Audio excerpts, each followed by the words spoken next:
Go! Vas-y.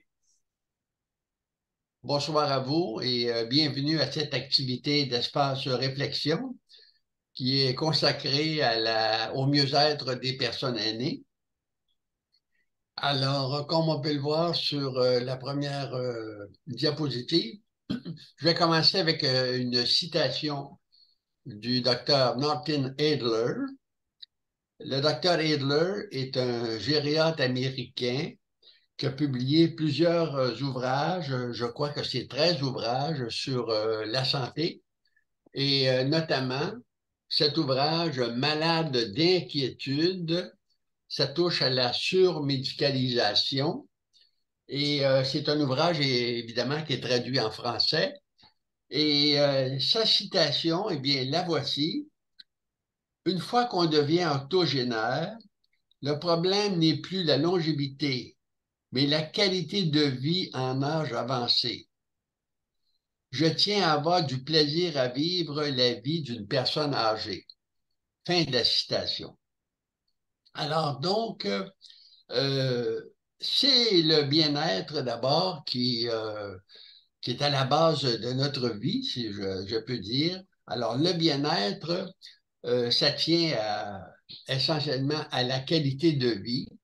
Alors, notre bien-être, c'est d'abord une santé acceptable, c'est l'autonomie personnelle, un certain réseau de relations humaines, des conditions de vie matérielles acceptables également, et de la sécurité affective.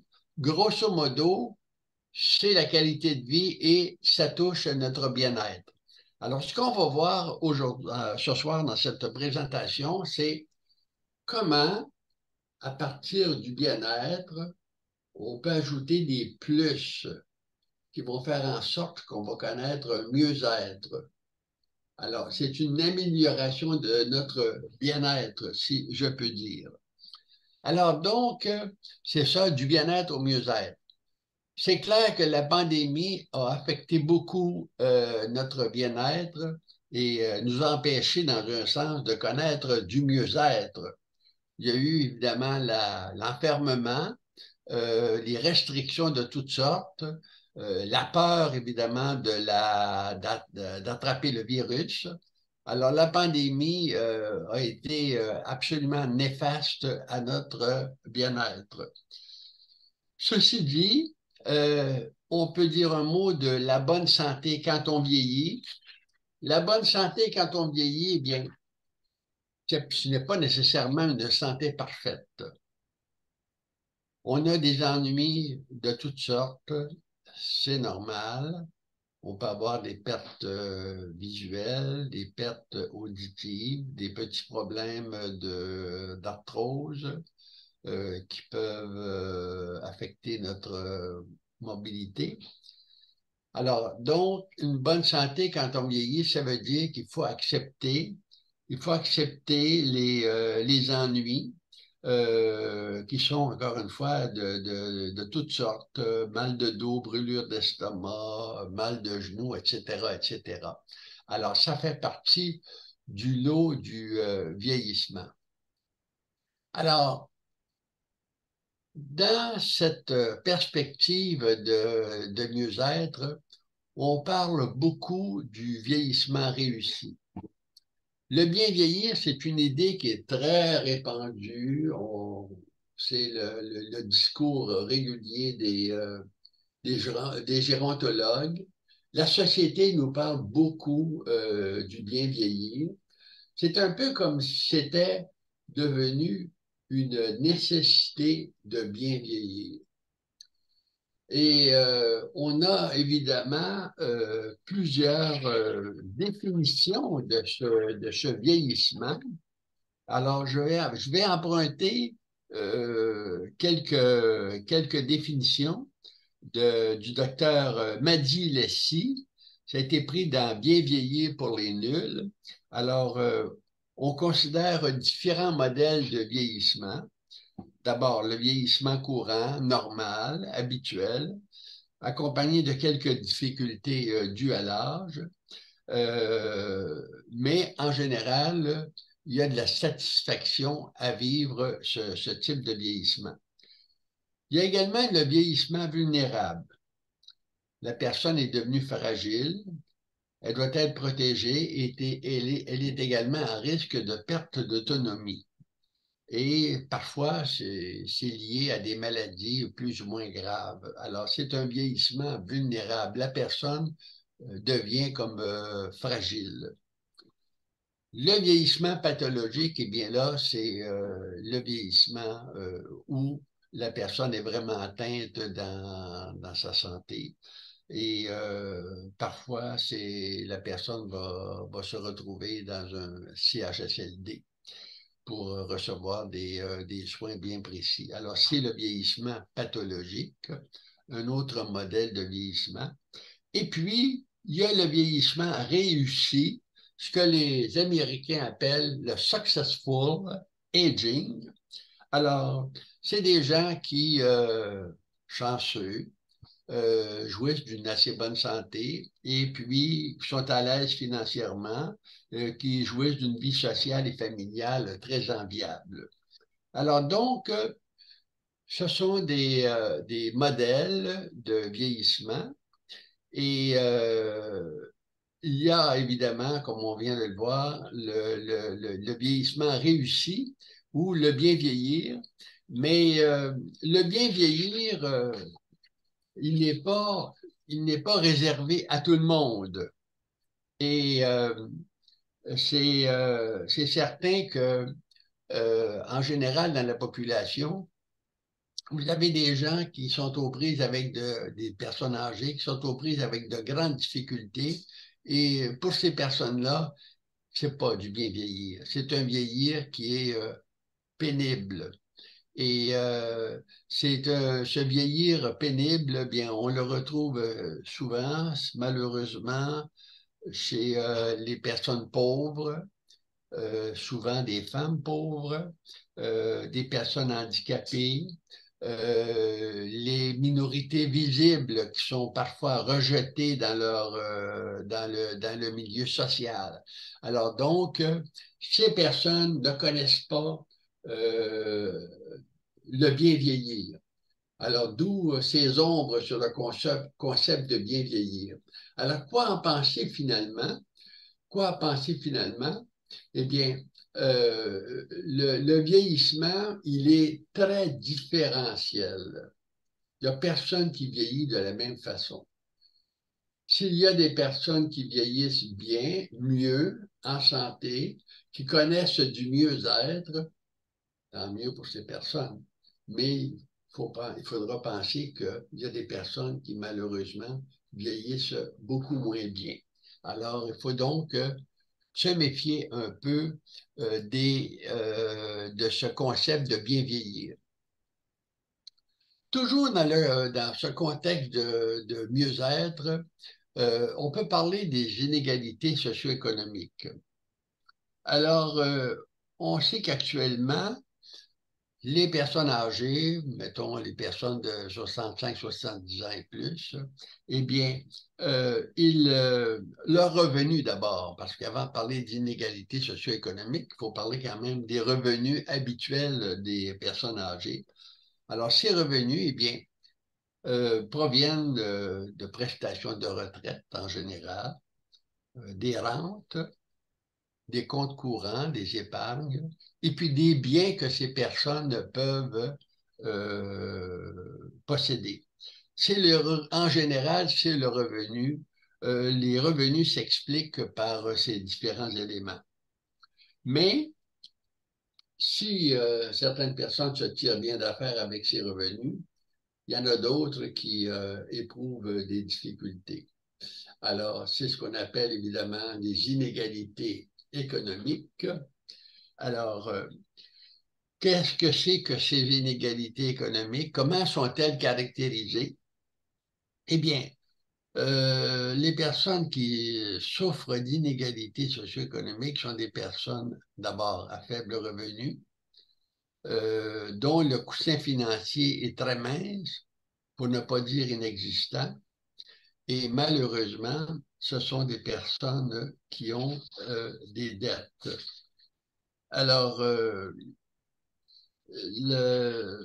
c'est un problème quand même assez majeur pour une foule de personnes âgées. Et les, l'endettement, c'est peut-être le problème le plus majeur chez ces personnes. On dit qu'en 2016, il y a 40% des ménages aînés qui ont des dettes. 40% des ménages aînés qui ont des dettes. Et puis, 21% des familles canadiennes, des familles âgées canadiennes, ont des dettes 2 fois leur revenu annuel. Vous imaginez? Alors, mettons par exemple, c'est assez incroyable, mettons qu'un ménage a un revenu de 40 000 par année. Alors, 2 fois ce revenu, ça égale leur dette. Ça veut dire qu'ils ont des dettes pour 80 000 Ça, c'est pour 21% des familles canadiennes, familles aînées canadiennes. Alors, c'est absolument incroyable comme, comme situation financière. Et ce qui amplifie encore une fois le tableau, c'est que quand on parle de résilience financière, c'est la capacité de résister aux mauvais coups financiers, économiques. Alors, la résidence financière des Canadiens, on dit qu'il y a 80% de ces Canadiens qui n'ont pas de résilience financière. Ça veut dire que pour 90% des Canadiens, s'il arrive un problème quelconque sur le plan économique, ils ne peuvent pas y faire face. Donc, à ce moment-là, ils doivent ajouter à leur dette si ces personnes ont déjà des dettes. Il y a un rapport qui a été présenté par l'Observatoire l'Observatoire québécois des inégalités, qui est établi à l'Université de Montréal. Alors, un rapport de 2020. Alors, je tire quelques considérations de ce rapport. De fortes inégalités économiques sont observables entre la population générale et la population aînée. La moitié des personnes aînées vit avec moins de 26 000 par année au Québec. Alors, la moitié, c'est 50%. Ça veut dire que 50% des personnes aînées qui ont un revenu à peine de 26 000 Vous vous imaginez un petit peu ce que ça peut représenter comme inégalité socio-économique. Et on dit aussi que dans l'ensemble, les inégalités entre ménages aînés sont beaucoup plus importantes que celles entre ménages de population active. Ça va de soi. La population active se tire mieux d'affaires en général que les personnes âgées sur le plan économique. Alors, tout ça pour dire que comment évidemment, suppléer à ces inégalités socio-économiques, euh, pas facile. Pas facile de contrer les dettes. Ça prend beaucoup de discipline et ça prend du renoncement. Ça prend de l'aide aussi, ça prend de l'aide de l'extérieur pour être capable de surmonter les inégalités socio-économiques. Et évidemment, l'idéal, c'est d'essayer encore une fois d'éteindre ces dettes par évidemment des mesures économiques, mais ce n'est pas donné à tout le monde. Donner du sens à sa vie. Alors, une autre façon de favoriser le mieux-être. Quand on vieillit à 60, 65 et plus tard, c'est normal de se poser des questions fondamentales. Et je me rappelle toujours ce fameux tableau de Paul Gauguin.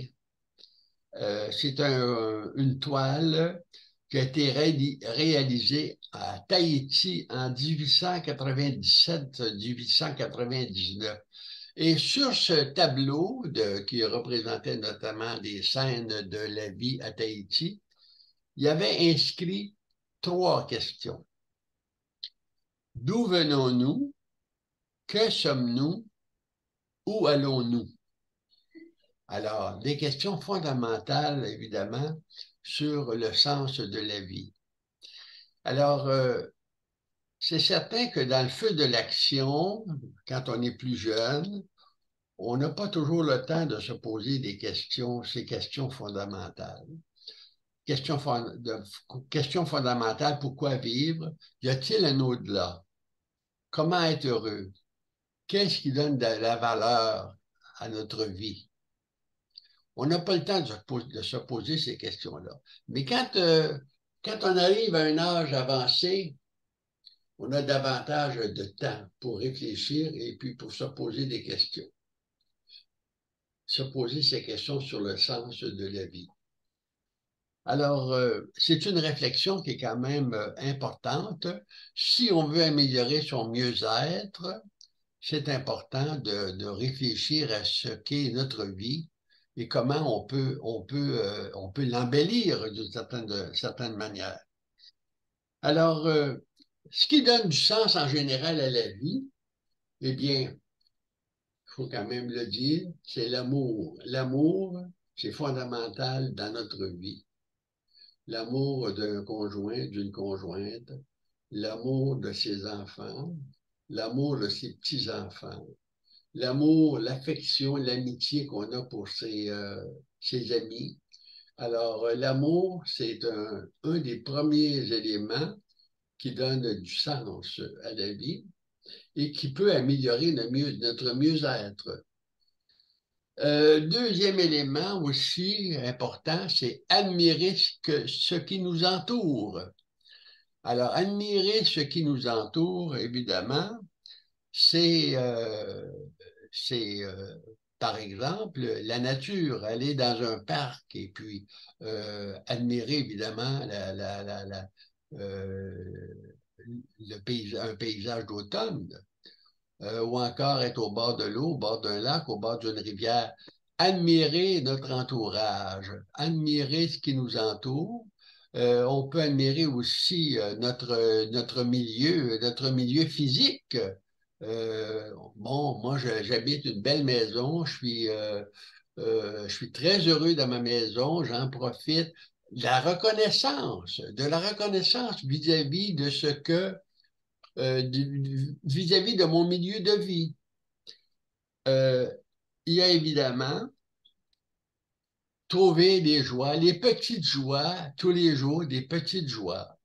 Ne serait-ce que, par exemple, de partager un bon repas avec des amis ou encore de recevoir la visite de quelqu'un qui est très proche de nous ou encore faire un téléphone à quelqu'un qu'on estime, échanger avec cette personne, des petites joies. Pas un immense bonheur, non, mais de petites joies au quotidien. Et puis, j'aurais pu commencer peut-être par ça. Ce qui peut donner beaucoup de sens à notre vie, c'est évidemment la spiritualité. Alors, la spiritualité, il est certain que si on pratique une religion, c'est une source de bien-être qui nous amène probablement du mieux-être si on pratique une religion. Mais la spiritualité, ça peut être également au sens laïque. Alors, une spiritualité qui fait que la spiritualité, c'est une élévation de l'âme, une élévation de l'esprit vers quelque chose de supérieur.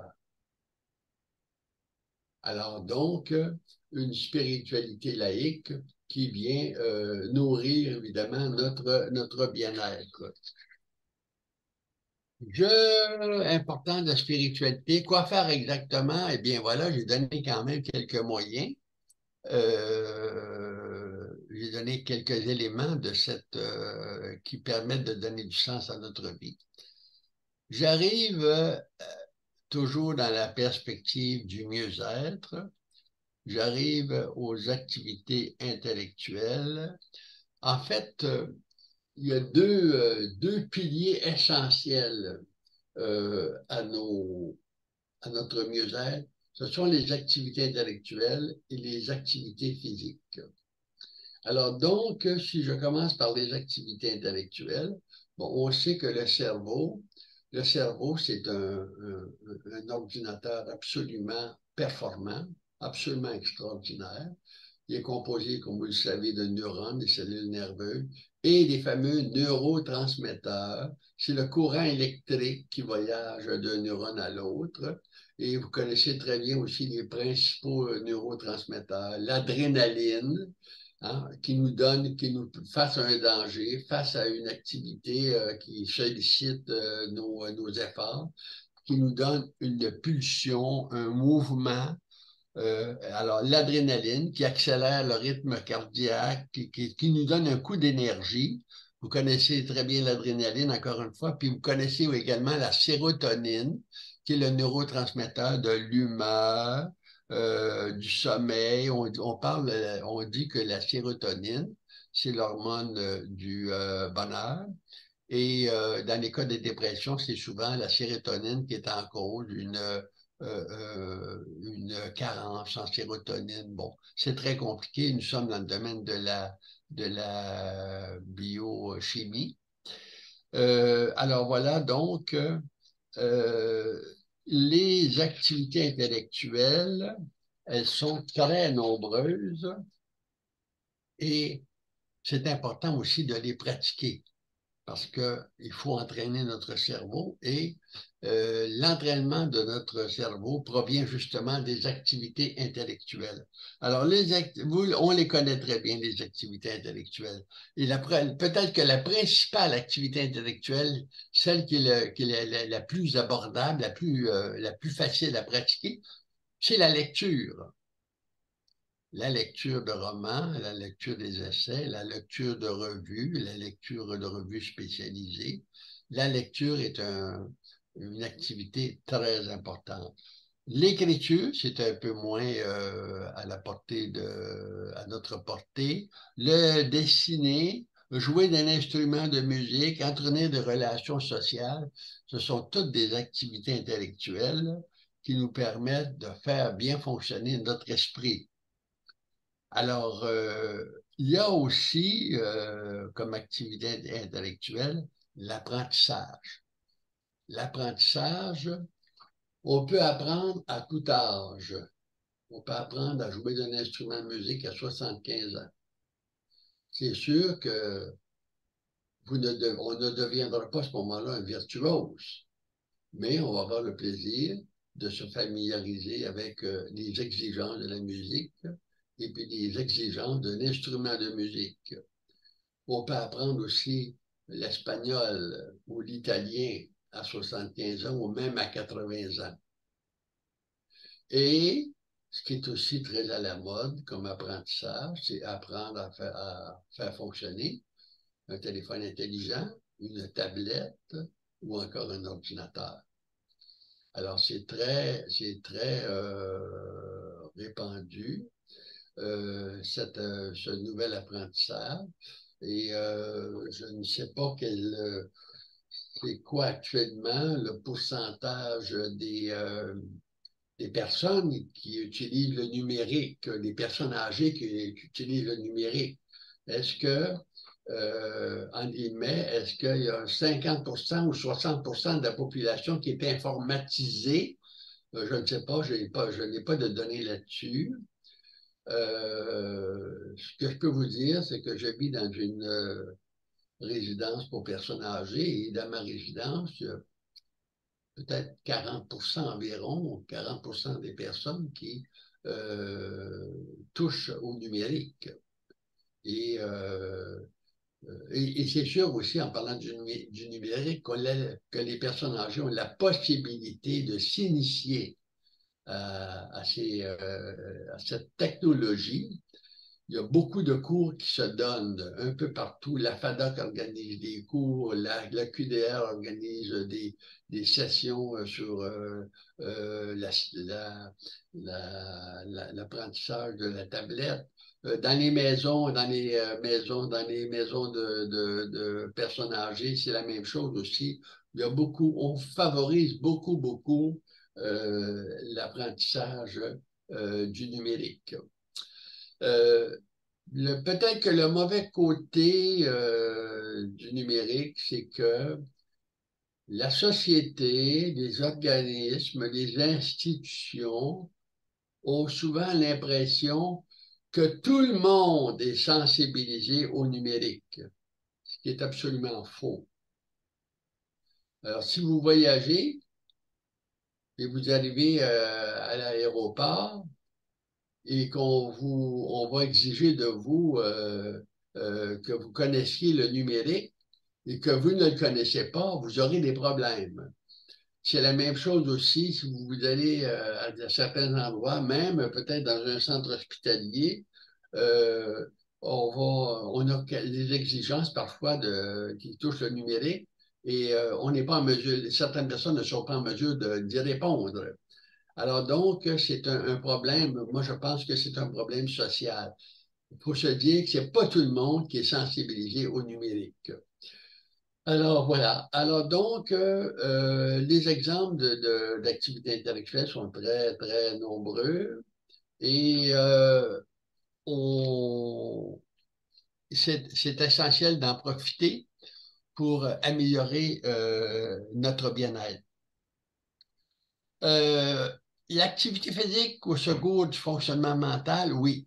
C'est qu'il ne faut pas oublier que l'activité physique favorise le fonctionnement cérébral et parce que quand on fait de l'exercice, ça oxygène le cerveau et ça stimule également la circulation sanguine, ce qui est excellent évidemment pour le cerveau. En passant, j'oubliais comme activité intellectuelle, il y a tous les jeux quand même. Le Scrabble, le bridge, le jeu de palais, la pétanque, la danse, ce sont tous des activités qui sont parfois physiques, comme le jeu de palais ou la pétanque, mais qui ont des retentissements sur le plan sur le plan intellectuel. Alors voilà, on va passer à l'alimentation et à l'activité physique. Bon, si on pense au bien-être et aux plus, les petits plus qui vont nous conduire au mieux-être, eh bien, les deux clés, c'est l'alimentation et l'activité physique. Une alimentation saine, on a déjà parlé de l'alimentation, de la nutrition. Vous en entendez parler énormément. Tout ce que je peux vous dire ici rapidement, c'est qu'il faut se méfier des excès de sucre blanc, le sucre et des excès d'alcool. Et puis, aller vers le régime méditerranéen et un des régimes qui a fait ses preuves pour améliorer la santé. Alors, le régime méditerranéen, des fruits et des légumes, 6-7 portions par jour, pas toujours facile, aller chercher 6-7 portions de fruits et de légumes par jour. La viande blanche, le poisson, le poulet, les noix, les amandes, les noix de Grenoble, les pistaches et de l'huile d'olive. Grosso modo, vous avez des éléments du régime méditerranéen. Et en parlant d'alimentation, c'est très important de se soucier d'un apport en protéines suffisant. tous les jours. Les protéines, c'est les éléments qui bâtissent nos muscles, nos tissus, nos os. Alors attention, les protéines, c'est important et souvent, on observe des carences en protéines chez les personnes âgées. Alors attention donc à la consommation de protéines. Voilà, c'est sûr aussi que euh, c'est certain aussi que dans certains cas, la supplémentation en vitamines et minéraux, ça peut ajouter évidemment à la qualité de notre alimentation. La prise de calcium, magnésium, vous avez déjà entendu parler de ça, et la vitamine D en termes de suppléments. Alors, ça peut être recommandé, mais encore là, c'est peut-être bon de consulter un spécialiste, un professionnel de la santé euh, pour justement cette supplémentation. L'activité physique, simplicité et puis régularité. Bon, alors, je le dis, je le répète, l'activité physique, c'est le meilleur moyen anti-vieillissement. C'est la meilleure façon de conserver une certaine jeunesse, l'activité physique. Je ne vous recommanderais pas de vous abonner dans un centre de conditionnement physique parce que ce n'est pas nécessaire. L'activité physique la plus élémentaire et la plus efficace, c'est la marche. Marche. Marcher 15, 20, 25 minutes, 3 à 4 fois par semaine. C'est suffisant comme activité physique. Maintenant, attention, quand on parle de marche, si possible, il faut que cette marche soit assez active. C'est que ça veut dire qu'il faut marcher le plus rapidement possible sans courir. Et le plus rapidement possible, ça veut dire exactement environ 110 à 115 pas à la minute. Alors, c'est très facile à calculer. Vous prenez votre montre, vous regardez votre trotteuse, vous marchez pendant 15 secondes en regardant votre trotteuse. Pendant 15 secondes, vous avez marché, vous avez fait, je ne sais pas, une trentaine de pas. Vous multipliez par 4 et ça vous donne votre nombre de pas à la minute, autour de 110 à 115 pas à la minute. C'est une marche rapide. Donc, activité physique simple et régularité, simplicité et régularité, euh, faire l'effort. Et c'est certain que là, avec le mauvais temps qui s'en vient, la glace sur les trottoirs, les tempêtes de neige, eh bien, ce n'est pas facile. Donc, on essaie de marcher, si vous êtes dans une maison de personnes âgées, il y a des endroits, il y a des corridors qui vous permettent de marcher. On peut marcher aussi, on peut faire de la marche aussi dans les centres commerciaux et pour éviter évidemment les trottoirs glacés. Voilà pour... alors, autre point pour améliorer notre bien-être, une réflexion sur nos médicaments. Et qu'en général, c'est certain après arriver à un certain âge, il est normal, ben normal. Beaucoup de gens plutôt prennent des médicaments. C'est un mal nécessaire, les médicaments, parce que vous savez que tous les médicaments ont des effets secondaires qui sont loin d'être agréables. Alors, qui dit médicament dit effet secondaire.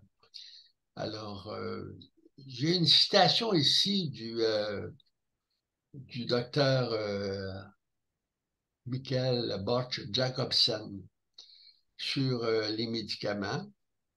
C'est un ouvrage que je vous recommande. Cet ouvrage s'intitule La vérité sur les médicaments. Et en sous-titre, c'est comment l'industrie pharmaceutique joue avec notre santé. C'est un ouvrage clé sur les médicaments. Alors, voici ce que dit Michael Botch-Jacobson sur les médicaments. Je cite, les médicaments sont des substances étonnantes, admirables, auxquelles nous devons, depuis la fin du 19e siècle, de véritables miracles. Ils ont sauvé d'innombrables vies humaines et la médecine moderne ne sera pas ce qu'elle est sans eux. Or, les médicaments sont aussi des substances dangereuses à manier avec précaution. Ces molécules chimiques peuvent avoir des effets déplaisants et nous rendre malades ou même nous tuer. Fin de la citation. Alors donc, oui, il y a des effets extraordinaires, agréables, des effets très, très miraculeux, comme il le dit, qui proviennent des médicaments. Excusez-moi. Mais il faut savoir aussi que ça présente des dangers. Et à ce moment-là, il faut en prendre conscience. Excusez-moi. Alors donc, il faut se poser des questions. Vous savez qu'il y a des personnes qui peuvent prendre jusqu'à personnes âgées, qui peuvent prendre jusqu'à 15 ou 20 pilules par jour. C'est immense. Imaginez-vous 15 pilules par jour, imaginez-vous ce que ça peut faire comme effet secondaire. Alors donc, il faut se poser des questions. Il faut poser des questions à son médecin aussi. Est-ce que tel médicament, est-ce que c'est vraiment nécessaire? Le dosage, par exemple. Je prends 10 mg de tel médicament. Est-ce que je pourrais prendre juste 5 mg? Est-ce que je pourrais réduire le dosage? En réduisant le dosage, je réduis probablement les effets secondaires. Alors donc, se poser des questions. Est-ce que j'ai vraiment besoin de tel médicament? Est-ce que je pourrais remplacer tel médicament par peut-être des produits de santé naturelle? Un gros point d'interrogation. Alors, il y a un phénomène actuellement qui s'appelle la déprescription. Alors, la déprescription, ça veut dire que on regarde ce qu'on prend comme médicament, puis on essaie justement de réduire la quantité des médicaments ou leur dosage. Alors, la déprescription se fait beaucoup actuellement dans les CHSLD. C'est un mouvement qui a été engendré par notamment des chercheurs de l'Institut universitaire de gériatrie de Montréal. Et il y a même un organisme, il y a un organisme qui s'appelle le Réseau canadien pour la déprescription. Alors donc, on a constaté justement qu'il y avait comme un abus des médicaments. Alors, la déprescription permet de lutter contre l'abus des médicaments. Alors, on veut améliorer notre bien-être pour passer au mieux-être. Il faut réfléchir à la médication. Il faut s'assurer une bonne gestion de ces médicaments pour assurer notre mieux-être. Voilà, alors on va passer aux chutes maintenant. Les chutes, c'est un grave danger qui guette évidemment les personnes âgées. Je ne vous apprendrai rien.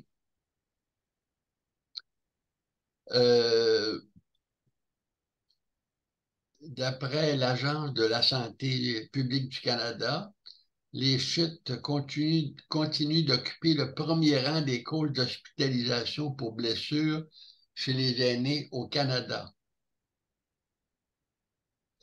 On estime que chaque année, entre 20 et 30 % des personnes âgées sont victimes de chutes. Et le problème des chutes, c'est la perte de confiance en soi et la peur de tomber. Alors, les conséquences sont plutôt graves, les conséquences des chutes. Alors, quoi faire pour éviter les chutes? Il y a beaucoup de choses qu'on peut faire. D'abord, dans la maison, il faut faire en sorte qu'on n'ait pas, par exemple, des tapis à outrance qui font qu'on va s'accrocher dans les tapis, ou encore des objets quelconques qui peuvent favoriser les chutes. Donc, un effort de réflexion sur l'organisation des choses dans sa maison. Si on est à l'extérieur, très attention, il faut faire très attention où on met le pied ou les pieds. Vous savez que, par exemple, à Montréal, les trottoirs, l'été, sont remplis d'aspérité ou encore vous avez des trous, vous avez... Alors donc, il faut être très prudent, marcher en regardant bien devant soi, être concentré sur sa marche. Alors, faire attention aux bordures de trottoir. Donc, une attention. Portez très attention à la façon dont on marche. C'est essentiel. Ce qu'il y a aussi de bien important, c'est de faire de l'activité physique. D'être en forme physiquement, ça aide évidemment à lutter contre les chutes. Et la marche, encore une fois, la marche est essentielle pour nous protéger contre les chutes. La marche régulièrement. Quand vous marchez, vous êtes toujours dans un certain état d'instabilité. Vous mettez le pied en avant, pendant quelques fractions de secondes, il y a comme une certaine instabilité et cette instabilité, ça favorise évidemment l'équilibre. Alors, la marche favorise l'équilibre. La marche vous protège des chutes. Alors voilà, ce sont des solutions qui nous permettent d'éviter les chutes. Alors, on pourrait dire beaucoup de choses encore sur les chutes, sur la façon de se relever, contrer la peur de tomber. Bon, la peur de tomber, il y a aussi des exercices d'équilibre qu'on peut faire. L'exercice d'équilibre, l'exercice le plus simple, c'est se tenir sur un pied pendant quelques secondes. Se tenir sur un pied, mais attention, en faisant attention, en se protégeant, soit en tenant le bord du comptoir ou en étant près du bord du comptoir, et au cas où on perdrait l'équilibre pour se protéger. Alors, se tenir sur un pied, quelques secondes pied gauche, quelques secondes le pied droit. C'est un des exercices l'exercice le plus fréquent pour s'habituer à un meilleur équilibre. Il y a aussi le projet pied qui est, dont les CLSC font la promotion. Alors, il y a possibilité à ce moment-là de suivre des cours d'équilibre qui nous permettent de mieux lutter contre les chutes. Alors, voilà, vivre chez soi. Vivre chez soi. Bon. On dit souvent que la publicité, encore une fois, nous parle de vivre chez soi. On sait actuellement que 62% des personnes de 85 ans et plus qui écoulent leurs vieux jours dans leur demeure, qui ont une autonomie relative. 62% des personnes de 85 ans et plus. Et on sait qu'environ 18% des Québécois qui vivent dans des résidences pour personnes âgées. Le gouvernement a mis sur pied publié plutôt une politique sur le vieillir chez soi. Ça s'appelle Vieillir et vivre ensemble chez soi dans sa communauté au Québec. C'est une politique qui a été publié il y a quelques années. Sauf qu'il y a un petit problème. Le problème, c'est que c'est normal que quand on vit chez soi, qu'on ait des besoins de soins à domicile. Et les soins à domicile, qui nous viennent généralement des CLSC, sont plutôt déficients au Québec. Il y a des milliers d'attentes pour des services dans les services provenant des CLSC. Et on dit que le Québec serait l'un des pires endroits du monde pour les soins à domicile. C'est pas moi qui le dis, c'est le National Institute on Aging de l'Université Ryerson de Toronto. Alors, donc, si on vit chez soi, il y a des exigences. Alors, ces exigences, quand on vit chez soi, surtout quand on vieillit, et qu'on arrive à plus de 80-85 ans, c'est d'abord la première exigence, c'est d'avoir une bonne autonomie personnelle et d'avoir aussi de la sécurité matérielle et des possibilités de services de toutes sortes. Alors, et, encore une fois, c'est difficile de compter sur les services des CLSC. Donc, il faut compter sur les services de proches, de voisins, de gens de la famille. Il faut avoir des moyens. Il faut avoir des moyens financiers, par exemple, pour faire l'entretien de la pelouse à l'extérieur et puis des entrées et puis des entrées de voitures l'hiver. Alors donc, il y a des exigences, beaucoup d'exigences du vivre chez soi. Alors, il faut en être conscient. Et puis, ça prend peut-être aussi l'installation d'un système d'alarme, de détecteur de fumée. Il y a toutes sortes d'éléments comme ça qui sont obligatoires quand on vit chez soi. Mais il y a beaucoup de gens qui, heureusement, peuvent compter sur les petits-enfants et les enfants pour améliorer leur sort comme personnes vivant chez soi.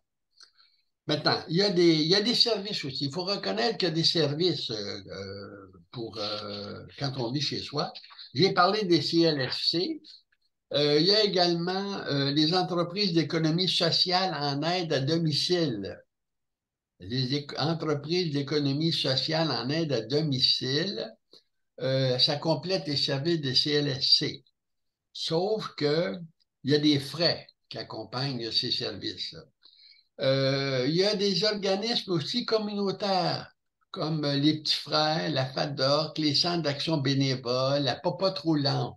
Et là, évidemment, il y a beaucoup d'assistances diverses, et ça peut être de l'ordre bénévole. Alors donc, on peut faire appel, par exemple, à la Popote roulante pour obtenir des repas régulièrement, presque tous les jours. Et il y a également des entreprises privées, mais encore là, des entreprises privées comme Alliance Santé de Longueuil. C'est un exemple à Longueuil, Alliance Santé de Longueuil. Euh, Là, les frais sont de 30 de l'heure. Alors, c'est quand même assez coûteux. Euh, on peut aussi, quand on vit à domicile, avoir des services de télésurveillance. Il y a toutes sortes de bidules qui existent. Il y a des montres qui aident à aviser dans le cas où vous auriez des difficultés.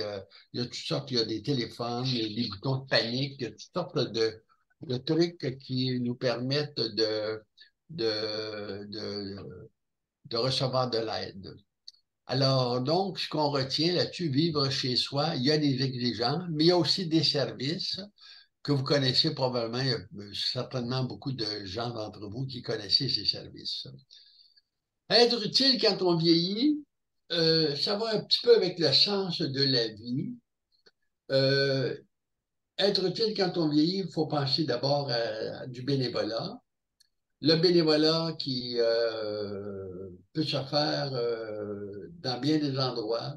bénévolat à l'église, bénévolat à la bibliothèque, bénévolat dans les hôpitaux, bénévolat un peu partout, mais aussi le bénévolat dans la famille. On peut être gardienne de ses petits-enfants ou gardien de ses petits-enfants. Alors donc, ce sentiment d'être utile est très, très important quand on vieillit et ça nous aide quand on rend service, ça nous rassure et ça montre qu'on est capable de faire quelque chose et ça nourrit notre estime de soi. Alors, être utile quand on vieillit, c'est une façon de passer du bien-être pour aller vers le mieux-être. Alors, on retient ça. Donc, en conclusion, en conclusion, on a vu que c'est possible d'ajouter des petits plus à notre bien-être pour en faire du mieux-être. Ça prend souvent, il faut prendre conscience de certaines choses. Il faut prendre conscience par rapport à notre alimentation, par rapport à nos activités physiques, par rapport à nos activités intellectuelles. Il faut faire des efforts. Alors, les piliers du mieux-être, je me répète, alimentation, activité intellectuelle et physique, une réflexion sur la prise de médicaments, la prévention des chutes, et je vais conclure avec cette idée d'apprivoiser la mort pour mieux profiter de la vie. Alors, quand on arrive à 80 ans, on est plus proche de nos fins dernières que lorsqu'on a 40 ans. C'est une vérité de la palisse. Alors, pourquoi réfléchir à la mort? Eh bien, c'est simplement pour donner du prix à la vie. La vie a une fin et c'est ce qui permet justement d'apprécier le quotidien. Et depuis quelques années, on a l'occasion de réfléchir davantage à cette dynamique d'apprivoiser la mort avec la nouvelle loi, la loi sur les soins de fin de vie du gouvernement qui traite évidemment de l'aide médicale à mourir. Alors, l'aide médicale à mourir, apprivoiser la mort, ça se tient. Et une réflexion, c'est important de faire cette réflexion. Et on sait très bien aussi qu'il va y avoir un amendement à cette loi qui va aller dans le sens des demandes anticipées pour les personnes atteintes de maladies neurodégénératives, ce qui est une excellente chose. Ça sera sans doute mis en place dans les prochains mois, il faut l'espérer. Alors donc, apprivoiser la mort pour mieux profiter de la vie. Et conclusion des conclusions, c'est possible de passer du bien-être en allant au mieux-être, en faisant de petits efforts, en ajoutant des petits plus à notre bien-être. Je vous remercie et bonne fin de soirée.